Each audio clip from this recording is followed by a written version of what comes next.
తెలంగాణను కాంగ్రెస్ ఇవ్వలేదు అని ఆ పార్టీ మెడలు వంచి ప్రజలు రాష్ట్రాన్ని సాధించుకున్నారు అన్నారు కేంద్ర మంత్రి కిషన్ రెడ్డి. ఢిల్లీలో అక్కడి తెలంగాణ వాసులు నిర్వహించిన రాష్ట్ర అవతరణ ఉత్సవాలు ఘనంగా జరిగాయి. కాంగ్రెస్ పార్టీ తెలంగాణ పక్షాన నిలబడకపోగా పార్లమెంటులో బిల్లును అడ్డుకునే ప్రయత్నం చేసిందని కిషన్ రెడ్డి ఆరోపించారు. ప్రత్యేక రాష్ట్ర ఉద్యమాన్ని నిర్దాక్షిణ్యంగా అణిచివేశారు అని మండిపడ్డారు. తెలంగాణ కోసం గల్లీ నుంచి ఢిల్లీ వరకు బీజేపీ పోరాటం చేసింది అన్నారు.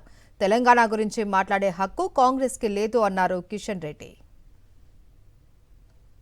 కాంగ్రెస్ పార్టీ రాష్ట్రంలో కానీ ఢిల్లీలో కానీ నిర్దాక్షిణ్యంగా తెలంగాణ ఉద్యమాన్ని అణిచివేసే ప్రయత్నం చేయడం జరిగింది. చివరకు ఢిల్లీలో ఇదే పార్లమెంట్ దగ్గర యాదిరెడ్డి అనేటువంటి తెలంగాణ విద్యార్థి ఇక్కడ ఆత్మహత్య చేసుకున్న విషయాన్ని సందర్భంగా మని వస్తున్నాను. బాజాప్తా యావత్తు దేశ ప్రజలకు ఉత్తరం రాస్తూ నేను తెలంగాణ కోసం చనిపోతా ఉన్నాను, నా చావుకు సోనియా గాంధీ కారణము, నా చావుకు కాంగ్రెస్ పార్టీ కారణము, నా చావుకు కేంద్ర ప్రభుత్వం కారణము, నా చావుకు కాంగ్రెస్ పార్టీ రాష్ట్ర ప్రభుత్వం కారణమని బాజాప్తా చనిపోవడం జరిగింది. ఒక్కరు కాదు, ఇద్దరు కాదు. ఆ రోజు పార్లమెంటులో కాంగ్రెస్ పార్టీ ప్రభుత్వాన్ని భారతీయ జనతా పార్టీ నిలదీసి ఆ రోజు తెలంగాణ కోసం అండగా నిలబడింది.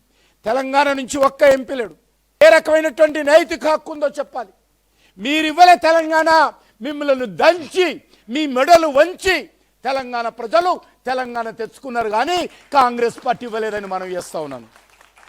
అందుకే మిత్రులారా, మరిన్ని అప్డేట్స్ కోసం ఛానల్ ను సబ్స్క్రైబ్ చేయండి. నోటిఫికేషన్స్ కోసం బెల్ ఐకాన్ పై క్లిక్ చేయండి.